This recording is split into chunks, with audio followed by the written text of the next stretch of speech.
Hi friend, I'm Olivia Smith. Thanks for visiting my YouTube channel where I share the latest global news every day. You can also read more news on TimeGlitter.com. You can find all the links in the video description below.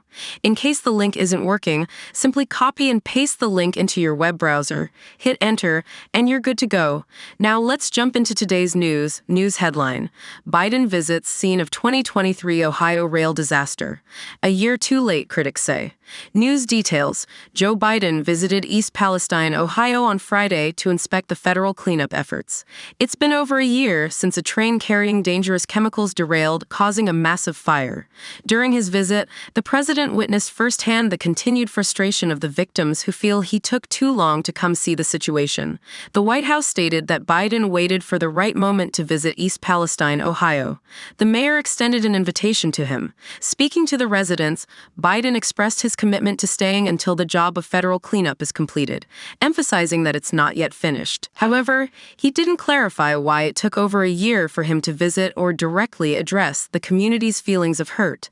Biden commended the significant efforts of the federal, state, and local authorities in handling the aftermath of the train derailment and fire.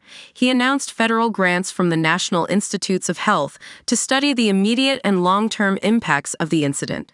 He attributed the derailment to the greed of the railroad company, Norfolk Southern, stating it could have been prevented. Biden reiterated that the derailment was a result of preventable corporate greed, emphasizing that it was not an unavoidable accident. Connor Spielmaker, a spokesperson for Norfolk Southern, responded by reaffirming the company's commitment to addressing the situation in East Palestine without directly engaging with Biden's accusation of greed. According to the National Transportation Safety Board's preliminary report last spring, the derailment was likely caused by an overheated bearing on one of the rail cars. Biden emphasized that the federal government is holding Norfolk Southern accountable. He urged Congress to pass legislation backed by Ohio's 2 U.S. senators, to enforce stricter safety measures for trains transporting hazardous materials. Additionally, he called for ensuring that individuals won't be taxed on any compensation they receive from Norfolk Southern. Evidence of the community's lingering pain was apparent. Some individuals shouted profanity as Biden's motorcade traveled through town from a previous stop in Darlington Township, Pennsylvania. In addition, derogatory signs, including one mentioning the president's late son, Beau, who passed away from brain cancer, were held by some protesters. Upon reaching the derailment site, Biden observed a scene reminiscent of a construction zone, with various equipment such as rigs, trucks, generators, and covered metal tanks scattered around. Local officials, including the mayor, briefed the president on the situation.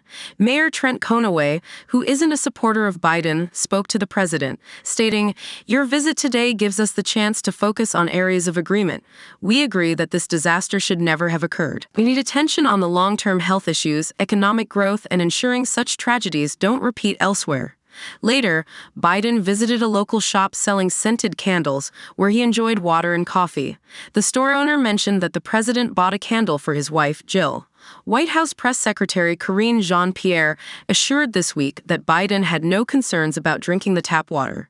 During Biden's visit, around 50 to 75 people held a rally supporting his predecessor, Donald Trump, who is the leading candidate for the Republican presidential nomination.